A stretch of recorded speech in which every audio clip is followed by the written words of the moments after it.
Okay, so we've all heard fans complain and whine whenever a new movie comes out about how it's not like the previous versions and it's not faithful to the source material. Well, this is kind of the literal example of what happens when you don't do that. The producers of this film apparently thought it was such a brilliant idea to sue the most iconic actor associated with this role, Clayton Moore, in order to try and make sure that their film would be distanced from that. End result, the fans got angry and the movie bombed like no man's business. In short, producers of the future, don't irritate the fans.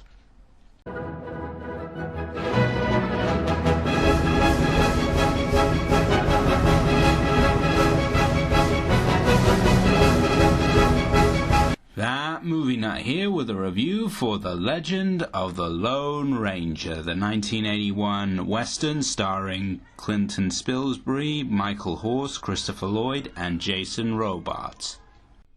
The story in a nutshell is a revision of the classic origin story of this iconic character. John Reed is a young up-and-coming lawyer who heads out to the western frontier and meets up with his brother, who is a ranger, tracking down the notorious criminal Butch Cavendish. However, during their trek, the group are ambushed by Cavendish's men, who all end up slaughtered save for John himself, who is rescued by his old childhood friend, Tonto.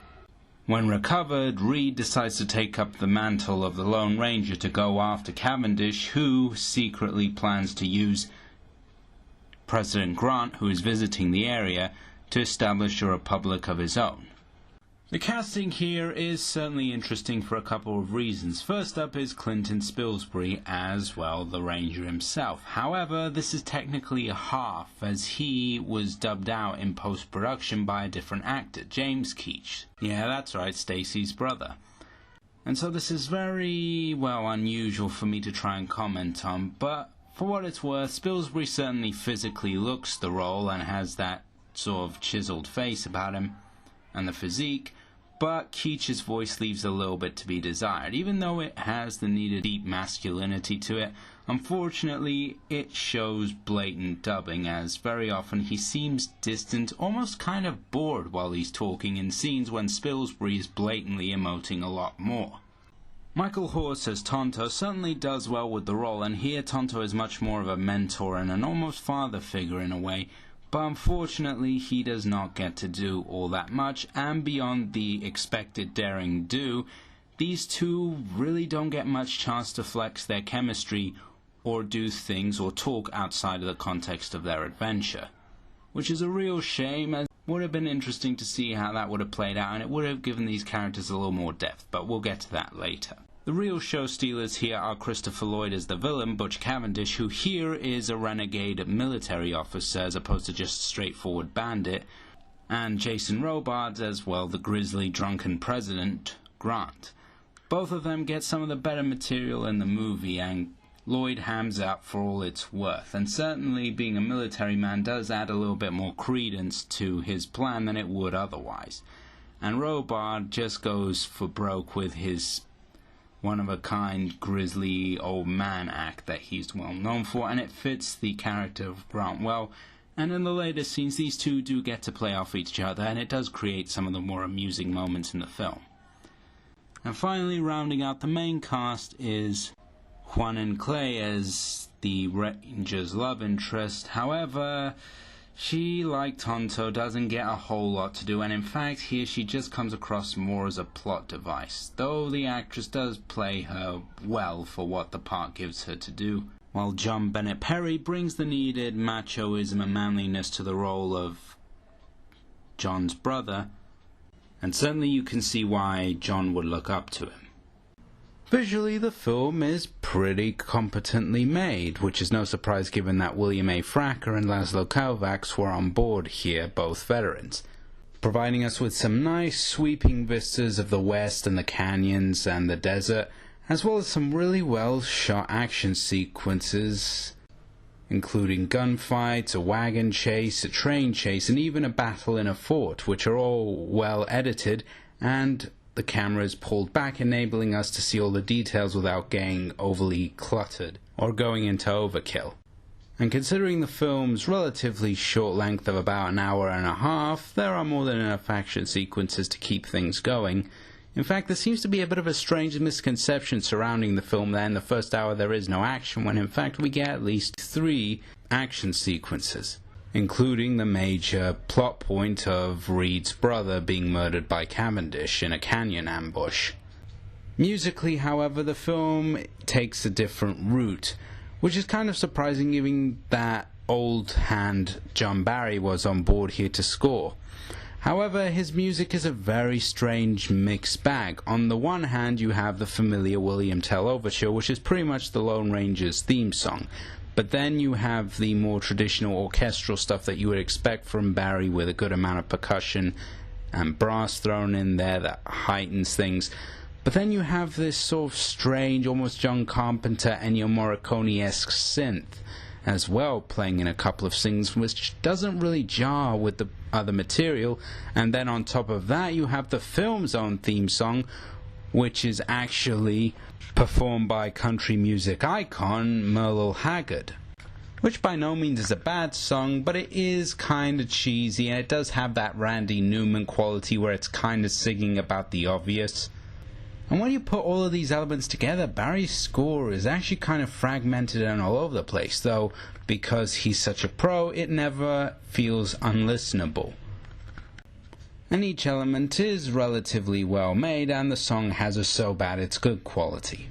And thus we come to our final element, as always, the script, which here was credited to at least 5 different people.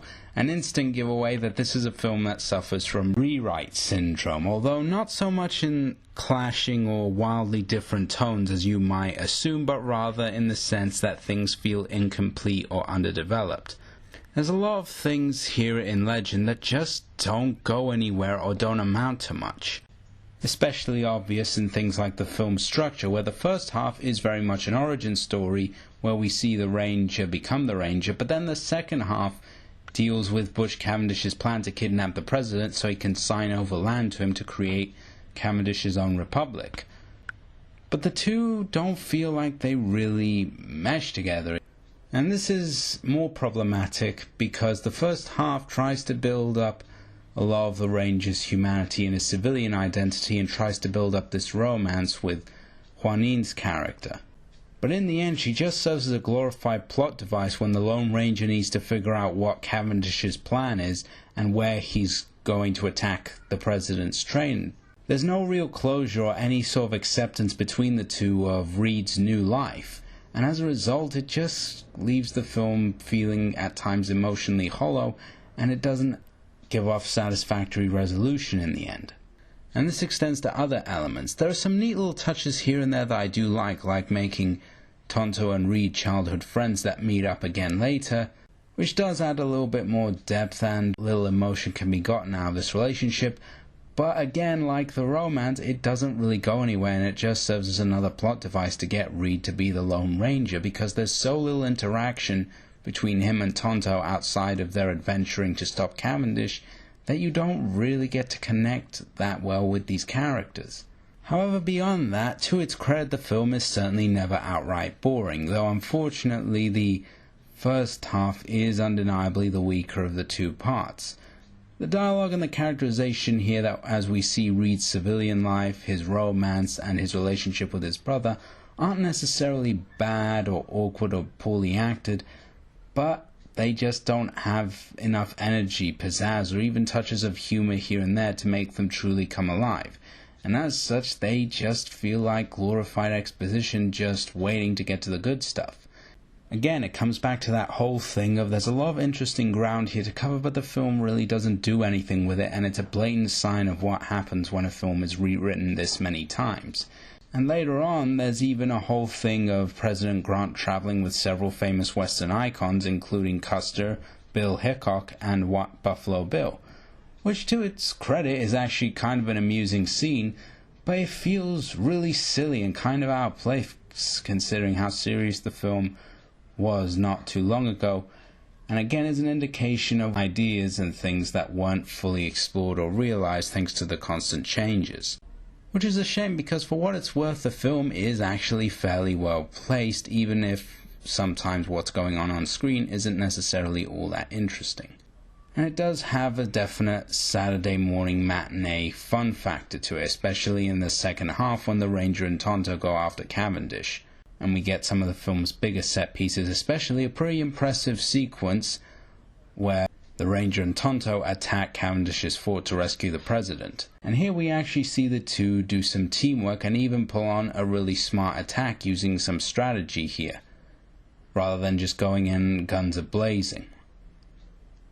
It's little moments like these that definitely make the film shine, and it's a shame that the film overall wasn't more like that, as it does give the film more personality, and it allows you to really sit back and enjoy the ride. And so in the end, I must give Legend of the Lone Ranger a bronze star.